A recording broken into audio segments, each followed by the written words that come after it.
This podcast is part of the Frederick Podcast Network. Learn more at listenfrederick.com. This episode of Beers and a Lot Hockey Podcast brought to you by... Shouldn't having conversations with your money be easy? Easier than counting the planets, at least. Saturn, Uranus, Neptune. Oh, what happened to Pluto? Did it offend someone? F&M Trust is here to help you have better conversations with your money. Go bank it easy at fmtrust.bank.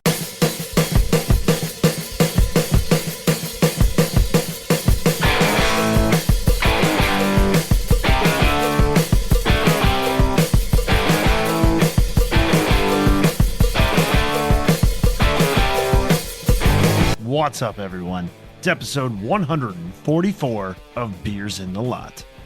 We got a great episode for you this week. The guys and I were watching Game 7 of Kraken and Stars while we recorded this episode. But before we get to topics, let me just remind you about our website at beersandalot.com. That's where you can find our merchandise store and our link to the Discord server. Check it out, beersandalot.com. So in this episode, the guys and I were talking about, obviously, Game 7 between the Stars and Kraken, and also Game 6 between the Knights and the Oilers. We also got back on the subject of the Maple Leafs and what's in store for them. And we gave our thoughts on what's going to happen in the conference finals. So here we go. Let's crack the beers. Aaron, what do you have this evening? I am stepping out of my comfort zone a little bit here. I've got a Voodoo Ranger Juicy Haze IPA. Yeah. Ooh. Here you go, Aaron. Oh, from Not New bad. Belgium. New Belgium, yes. It's not bad, honestly. Kind of like it. Jesus, 7.5. There you go. Not sure why I like it. Normally, if it's over 6 or so, then I'm normally out. But this is pretty good. Welcome. What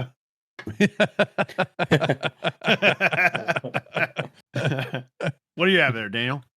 I have a Emperor Julius double IPA from Treehouse Brewing Company. 8.8. Oh, just I'm about to go to sleep after this. I saw Johnny disguising something in a paper bag. What do you have over there? I'm in New Jersey, so I wanted to blend in. So I got a brown paper bag, Pacifico. Nice. Pacifico's a good beer. Yeah. It was like the only thing they had cold in the Tall Boys. It was either this, any sort of ice beer you could possibly imagine, or Tweez. And I was like really close to pulling the trigger on the Tweez, but I saw these, so I was like, you know what? That's a responsible Monday night. Good choice. Monday evening. Yeah. Monday If it was evening Thursday or choice. Friday, Tweez are on the table. Like, it's on. We're getting after it. Riggs, what do you have this evening? Nothing fancy. Things have been busy. Didn't get a chance to go to the store. Actually, the kids had spring hockey practice tonight, which I am not coaching. So while I was waiting, I decided I would try to go to the local store, only to find out that they close at 8 o'clock. Oh. So, yeah. So luckily, I usually have a stash of Cold as the Rockies, Silver Bullets, Coors Light.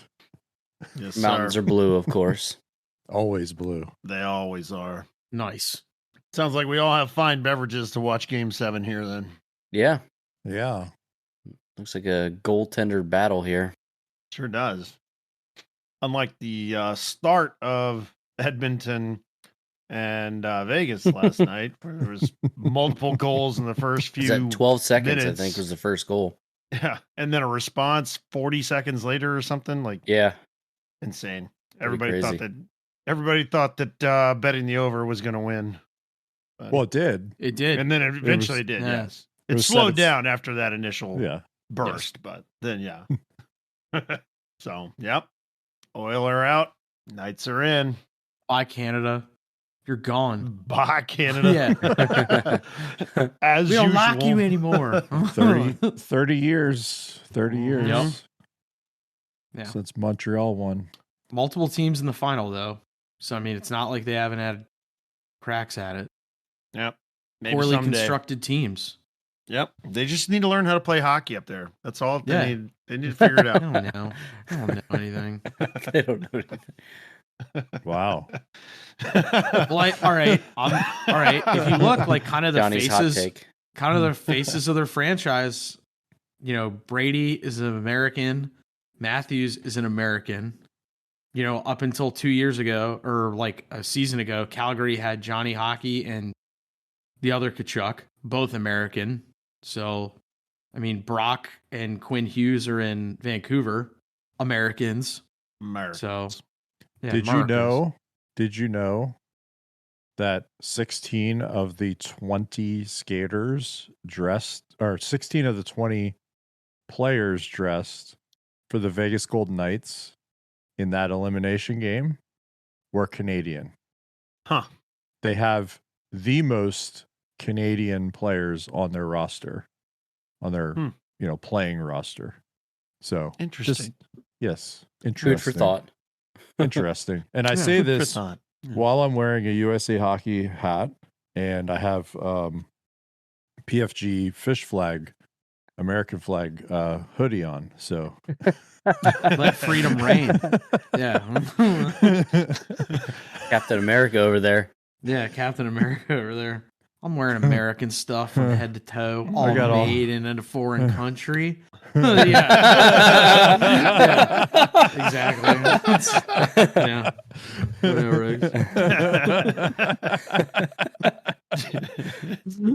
That's essentially what.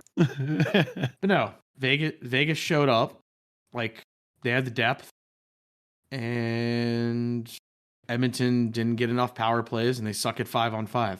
So I'm going to qualify that statement about 5-on-5 play. Okay. So when you say that, what you really mean is they didn't score at 5-on-5, because in reality, at 5-on-5, they did drive play. Correct. They didn't put pucks in the net. What happened is they got a sub 8% shooting percentage at 5-on-5. Not enough. Right. Not enough. It didn't go in. So, and a lot of people, and myself included, like, we're going to say, like, the goaltending situation, like, why wasn't Campbell in? Skinner, lost the game, lost the series, like, whatever. But team save percentage at 5-on-5 was a cool 908. So that's good enough. That's good enough, if you're actually scoring goals. So, I don't think they were as bad as maybe the beginning of that game last night looked, or as, the sort of reaction 24 hours later now would suggest. Yeah. Right. I was one of the ones who was like, Skinner's now been chased in 3 of the 7 games, yada yada. Then this morning I was kind of like, you know what? I do like Jack, but also, like, I think Woodcroft has a bigger familiarity with Skinner. He got them exactly where they are. And also too, like, Vegas found something, or they just were able, sometimes I hate saying it, but it is kind of true. Some teams just have your number. It's just the way it works. Mm-hmm. And he's also a rookie. So, like, he'll learn from it. He'll get better. I'm sure, he may even win the Calder this year over Beniers. We'll see on that. But, like, essentially for the last couple of years, the problem with Edmonton was they have some of the guns. They don't have a goaltender. Well, Holland essentially, gave him some tools. They got Ekholm, and Skinner played well, and Jack Campbell was there to kind of, like, clean up some of the mess too. But, like, I think next year they got 2 good goalies going into next year. We'll see what happens. So, and I do think, I don't care what anyone says, Edmonton's good enough with Leon and McDavid. They'll get in, and then we'll see what happens, Yeah. But also, like, Vegas is a damn good team. They both finished in the top 10 in team standing. So, like, it's no shame. Like, I mean, it's not like, Columbus beat you or something. So I don't think the sky is going to fall. I really don't. So, Toronto, different story. Yeah. Different story up there. Yeah. Well, I think it's the way that one ended, unfortunately. Like, you built up a lot of goodwill after the first round, and then just to go down 3-0. Like, I think if they would have lost in, like, 6 or 7 games, but, like, you kind of were in it, whatever. All the games were fairly close, but it's just the fact that, like, they couldn't get a bounce. The say whatever you want. The big four was kind of non-existent outside of Nylander, pretty much. Like he was clearly, he had some pop in his step, and he'll probably be a casualty, which also sucks. So I don't. Even though they won that game 4, right, and it was what 2-1 or something. Yep. Like they still, it's 5 years now with that core. They still don't know how to win a 2-1 game like consistently. They can't get it done. Yeah. They don't know how to change how they're going to approach the game and the opponent to win that 1-goal game. Like I don't think this current iteration of the Leafs would ever be able to win a 1-0 playoff game. Like get the goal early and then hold on, right? And do that whole thing. Like I don't think they know how to do it. Like or what Dallas is trying to do right now. Yeah, exactly. It's right. But like watching this Dallas team, like, and knowing and having watched a lot of the players over the years, they could probably do it here. And they got Jake the Snake in net, and like they could probably do it. But that Toronto team, right? They don't, when you watch them, it's like they're still playing the same way that they were playing in the regular season. And when the ice surface doesn't get smaller, but the space goes away in the playoffs, right? And you got to change how you're going to play. You got to simplify a little bit. You got to play a little dirty. You got to, do some things that you wouldn't do in the regular season. And I just don't know. I don't know if that group is ever going to get there the way that they're constructed today. Also, too, you kind of touched on it, and we were talking about Dallas, especially like Robertson's been held off in terms of goals. He's had a few games where he gets some points and stuff, but while he's on the ice, he's still like impacting in a positive way, and he's not a defensive liability. Right. Like it almost seems like Matthews. I mean, I love Matthews. I kind of think there's something wrong with the wrist. We'll see what happens. But like, if he's not scoring, he does enough defensively where he's not a liability, but he's not doing anything extra defensively where you're like, holy hell, look at this. Like he's not turning the tide defensively. And maybe Matthews isn't that player, totally fine. But like, sometimes you just, like you said, it's been 4 or 5 years of the same stuff. Like, come on, man. Like, you gotta give us something. So there's two things with that. Like Matthews, I think they said today, he was definitely hurt for the duration of, the first round and the second round. So the playoffs. I don't like to say that with Toronto because like they're not part of like the playoffs. So but even when he's hurt, like he still has to play a role.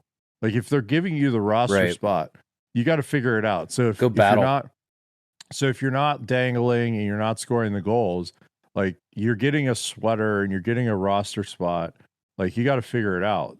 If that means now you're going to be, the defensive skill guy or whatever, like you got to figure it out. But I just, again, like the second piece of that is I don't think in that the current roster construction, and it's been sort of the same for the last 5 years, they're never going to get there. They've got to make some big changes, which everyone has alluded to over the last few years, that one of the big four has got to go. Maybe two of the big four. You think that comes this offseason? No. It's gotta, right? If they're going to have success, it's got to come this offseason. So they're going to do the same exact thing next year? Let's take a break to hear from our sponsors. Shouldn't having conversations with your money be easy? Like easier than pronouncing Worcestershire.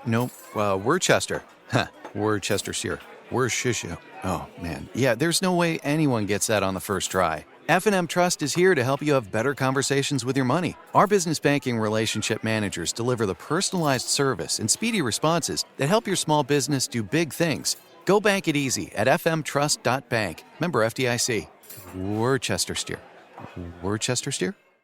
Well, I know there was a lot of talk on what they're going to do with the Big Four. They have they have two pressing issues, which actually is like kind of very in a funny way, like very Toronto Maple Leafs drama.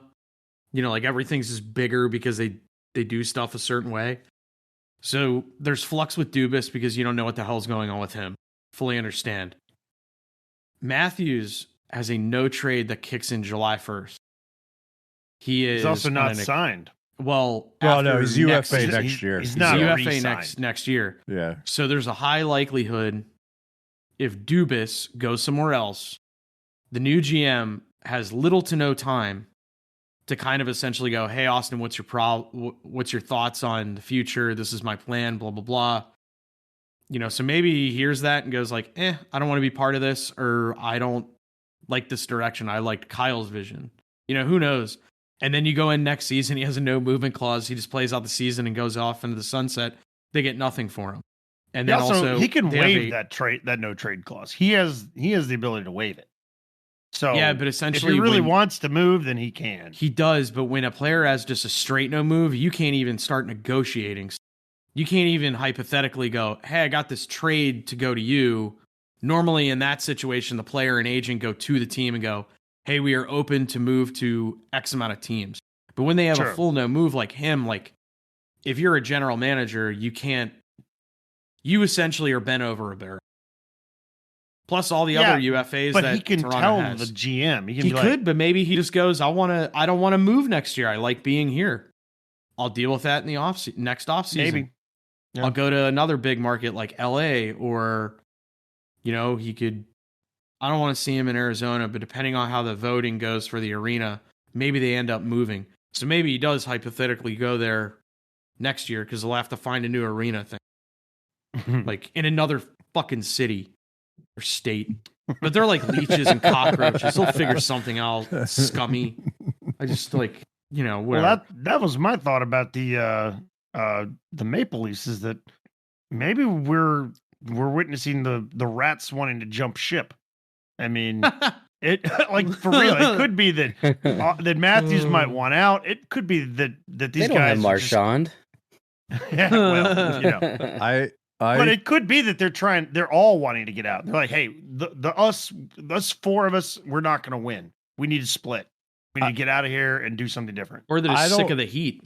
I don't know anything about these people personally. I have no inside knowledge or anything. This is just my gut feeling over the last few years since they signed Tavares and gave him the C. It has felt like there's a bad vibe. Even when they're doing really well in the regular season and they're having these, you know, so many games win streaks, and all the guys are on these point streaks, and you know Matthews is going and Marner's going and Willie's going and everything. Like I always got this feeling watching like player interviews and watching them on TV when they're playing and everything, that there was just like this weirdness around the team with that whole, you know, they go get Tavares from Long Island and they give him the C because he's the Toronto captain, you know, he's Mr. Toronto or whatever. And you know, the picture of him sleeping in the bed with all the Toronto sheets and blankets and shit and whatever, like okay, there were guys that have been there that had kind of got the team to that point, and they were probably looked at as leaders in the organization, even though they're young. Like plenty of young players have been given captaincies on their chests, like tons, before they were probably ready. But tons. It shows the organization. It shows like the fan base and the community around the team. Like this is the type of player that we want to lead the team, and this is what we value, right? And like Tavares is not worth that $11 million. Nope, not even close. Nope. Not even close. And yeah, he's good in front of the reporters and everything because he's safe and he doesn't say anything. And what, you know, he's like a robot. Like I don't know. It's just something about that whole thing has just struck me as weird. And I agree. I just feel like it's been It's a very bad corporate vibe. for no reason. Right. The one thing I saw from all the Chris Johnston said it, Jeff O'Neill, Brian Hayes, all those guys that are in Toronto and cover it pretty religiously. They all said it's kind of annoying. You hear these same very corporate, soulless kind of answers. And it's interesting hearing from Ryan O'Reilly. I was thinking about more and more because like Ryan O'Reilly, after he got traded from Buffalo, he's like, those guys just are fine with losing. Right. They accept it. It's part of their DNA there. They got to change it up. Now, Buffalo looks like they're on a better direction. Great. He said some stuff when he was in St. Louis, especially about the last couple of years, how they've gotten close, and this year has been kind of off the rails for him in St. Louis before he got traded. He just goes, it was just weird this year, blah, blah, blah. So it's interesting, like a guy who seems very like confident, sure of himself, headstrong, not like I don't want to say a yes man, but like he definitely speaks his mind. And he's well thought out. He doesn't just like blurb out stuff randomly. It's like well thought out answers, but it does have like a purpose to it. And even he was like, no, I like the organization and blah, blah. So like part of me is like, is this coming from like Shanahan and the owners? Which is two media conglomerates and another one. Like I forget off the top of my head. Like maybe it's coming from them. Like, hey, this is what we want you to say. And it's sports and it should be emotional. I would like, it is interesting when you hear like, teams that we follow, like Ovechkin on years they have it. He's like, we got to get done. I wasn't good enough, whatever.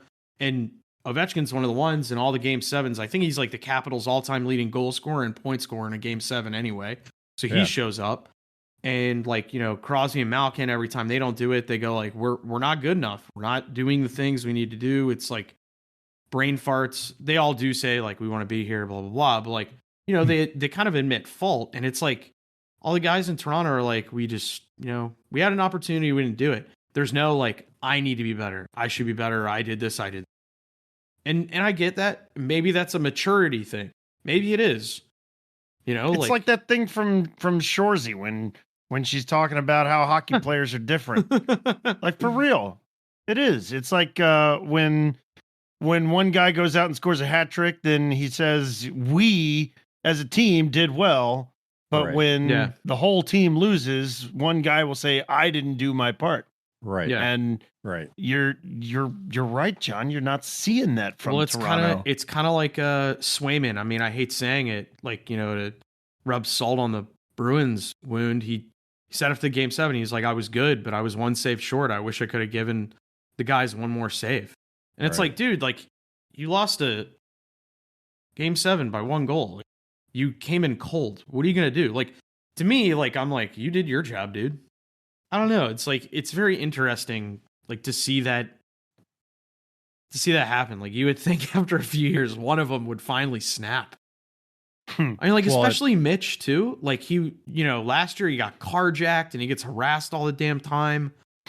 And then like love to bring up that he got carjacked. Oh, because it's so funny.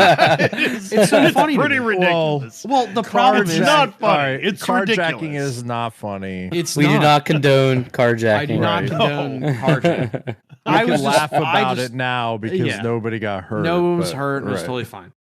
But like, for me, I'm kind of like, Mitch, like, you're a Toronto kid. You've dealt with this. You dealt with this pressure all the time. And you constantly just say, we don't care about anyone outside the room. We just care about each other. Like, stop giving me that corporate answer. Because you could tell he's kind of like the one that kind of cracks a little bit. Yeah, but today, like I watched his, the player wrap up media availability and stuff. So I watched his and I watched Matthews. Mm-hmm. And when the beat reporters are in front of them, every question is, what are you going to do? Basically, what are your plans? Not what do you think the team, this. Now, the only other thing they did consistently ask was, what do you think of Kyle? What do you think of Kyle Dubas? Yeah, they did bring that up a lot. And so it's all about like, what are you going to do as an individual? And what do you think of Kyle Dubas as individual, as a GM of the Toronto Maple Leafs, right? I did think it was interesting when they asked. He said, "I'm either gonna be in Toronto, which is great. That's awesome, good for him, or he's gonna take time." And I think the time off is like, I like Toronto. I think maybe like I don't want to be here anymore because I think there's some uncomfortable conversations and decisions he wants to do, and maybe he's like, I just don't want to do that at this point. So if he's gone, technically he's like, my hands are kind of washed of it to some extent, and I can move on. But then also, if he takes time off, he can kind of pick and choose the situation a little better. And maybe the next job he wants maybe isn't GM. Maybe it's like a GM where he doesn't have president of hockey ops looking over him to some extent. He has a little more like control. Because Shanahan, I'm sure, does have quite a bit of say. Quite a bit of say. Which sometimes is good. Like, I think more hands on the wheel is good sometimes, but if you're all of like mind, if that makes it in one direction, one focus, it probably works well, but one wants to turn left, one wants to go right. I always say that the GM's crutch is like the hiring and firing of a coach. Mm-hmm. Right? So, he hired Sheldon Keefe out of the organization, right? But, he hired him. And he hired him when he was a GM of the Marlies too. And he hasn't fired him yet. So what I always say is the pattern is the GM gets to hire a coach, they get to fire them, they get to hire a new coach, and then they're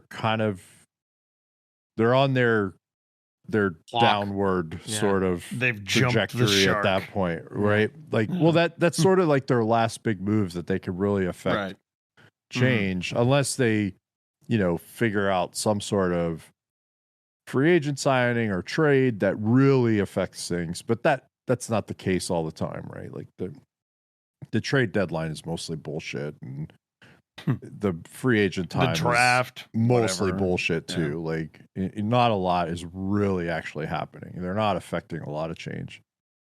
But the coach and the way that we're going to approach the game and the way that we're going to get ready for it and actually play it and all these things, that could be a big deal.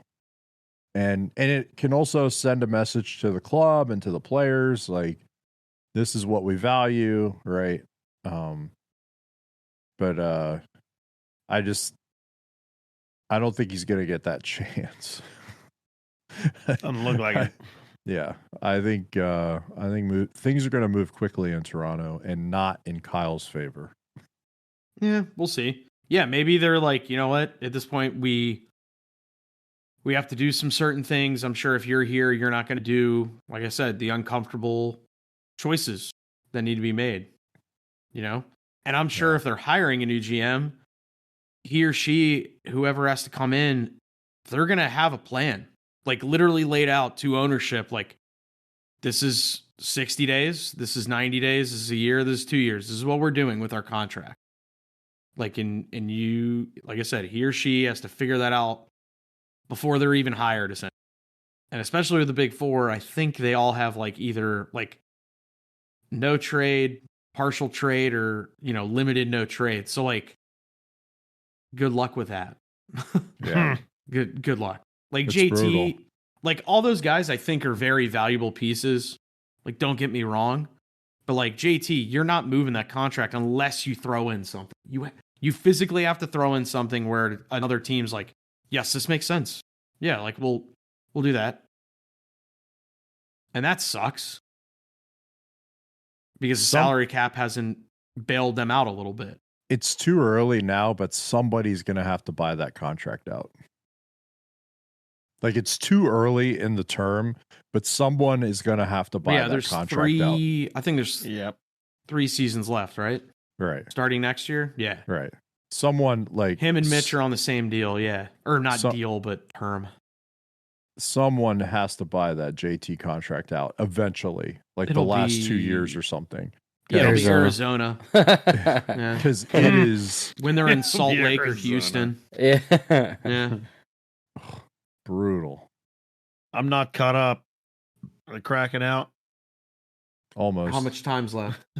I 9 see seconds. 9 seconds left on mine. 9.2 seconds. Okay. We're the same, Aaron. We are the same. Unless they get a clap bomb from the point.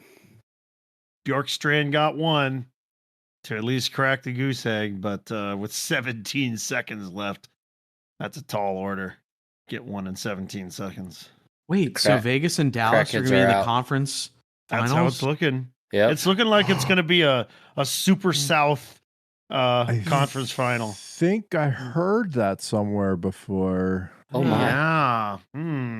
Why will we? A bold prediction was made, and Tune in next looks week. like it's coming to fruition. My East bracket got hit by an 18-wheeler, so it doesn't matter. But my West, Hey, my West is looking good too. looked very good. And that's So, the game. I'm happy. Yeah. Oh my god, Dallas is throwing streamers. I didn't know they won the cup. Is the cup tonight? Did I miss something? Okay. Yeah, boys, you're halfway there. Come on, let's tone it down a bit. There's some Yeah. happy paper snakes falling from the sky. Ottinger had a good game, so I'm happy for him. He had a rough go against Seattle this whole series.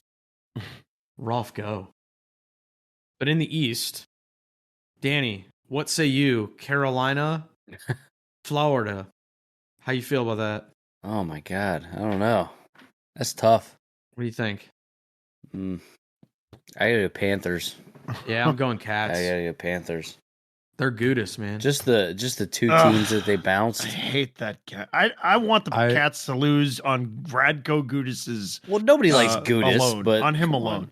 Two things about Florida: Radko Gudis and the Stalls. Oh yeah, they have both of those ding dongs. So I think it's a coin flip either way. But also, honestly. Yeah. does Carolina still have a stall? they do. Yes. They're So the Capitano. series, you know what? The series. It's that's what they're gonna Yeah. do all Yeah. fucking series. Right. Oh, Also, God. It's brother versus brothers. The Versus Stalls brother, are the versus most brother. overrated brothers We're of- gonna hear in the about NHL. that fucking turf farm forever. Hey, I could grow grass too. It's right I outside. could grow grass too. No. I can confirm you do have grass. I do have grass. Daryl Sutter has a farm. He doesn't even talk about it. You know? Bullshit, John. He talks about it all the time. Every Well, press they ask him, conference. but they ask him. They're like, talks "Oh, about it Daryl, all what the you time. doing?" So he just mentions it. He's He just gets not it. like, "Oh, did I tell you I have a fucking farm?" No. People No, ask him what he's doing tomorrow. He just shows and he's up like, in yeah. cowboy shirts after practice. Yeah. And like, Hey, Daryl, what are you doing? Oh, I gotta go Tractor Supply, get a new stock tank, and then I'm going here and there. So like, whatever. I don't know. I want the Cats to do it just because I kind of like, I believe in the juju a little bit, but also too like, they're a fast team. Like, that's sexy. I want to see that. I'm going Barkov purely is good. on the teams that they've bounced already. yeah, Yeah, yeah, yeah. They've Would got- be they got Boston and Toronto on their resume already. Yeah. that would be cool Yeah. if they just keep knocking down all the Giants on their way. Well, there's like so much kind of background too with Rod Brendamore and Paul Maurice, you know. So it's kind of interesting stuff. We'll see. There's a bunch of storylines there for sure. But Oh, yeah. who would they probably be? Who do you predict that they would be facing coming from the West though? Vegas. Vegas. Vegas. Yeah, Vegas. Superstars. Yeah, I unfortunately. think I agree. I agree. Jack Eichel, my boy, whizzing down, sniping God. biscuits, all those thick guys. Oh, how can you not like that? Like, come on, cool. I still love how you say your boy, and you hated that guy. I know you hated a few him. seasons ago. What are you talking about? always had I a know. soft spot for. You always talk Eichel. shit about Jack Eichel. You're like, oh, he's a poo-poo pants, this and that, blah blah blah. Like, Yeah, all right. So Now for a he's few suddenly years, your he's skating boy. around. All right. So a few years, he had a dump in his pants skating around and a stupid haircut. And now he's skating around. He changed his diaper, but he still has a stupid haircut. he's still literally skating the same way. Yes. Yes. Just with better people. Just with better guys. Yeah. Yeah. Yeah. Just with better dudes. That's all. Nothing crazy. That's funny. My boy Jack Eichel. Me and Jack. I would kind of like to see Pavelski get a shot, though. Yes, absolutely. I do like Pavelski. Yes. He's Yeah. always I like like Pavelski. he's always like cool, quiet, and like even though I never liked that Sharks team, just because like I got sick of the hype. Like I know why you Thornton- didn't like the Sharks team. Yeah, but Now, Pavelski is like a Wish.com Phil Kessel. no, I mean he's gonna But retire. not a Wish. He's not Wish.com, but he's like a budget Phil Kessel. Like So, he's all a right, beast. don't say that. But Don't at the say same budget. time, just say like he's not like Mountain Dew. He's Mountain Breeze. You know. he's mellow Mountain yellow. Lightning. He's It was mellow Mountain yellow Lightning. Yeah. to Mountain Yeah. Dew. Yeah. Yeah, Mountain Yeah. Lightning. Yeah. Both Americans. Both good Wisconsinites. Americans hockey. Yeah. Both Yeah, Wisconsinites. So, you know, very similar, what have you. What have you? very, very similar. They They like various cheese. cheeses Yeah, they like from various Wisconsin. cheeses. They appreciate a good cheese. Yep. Like a good stout cheese. All right, that'll do it. Thank you so much for your listen on this episode. We appreciate all the support we get, all your likes and ratings and reviews and subscriptions. All those things help us out, so keep them coming. And we'll keep the episodes coming. You can expect another one next week. So we'll see you then. Later.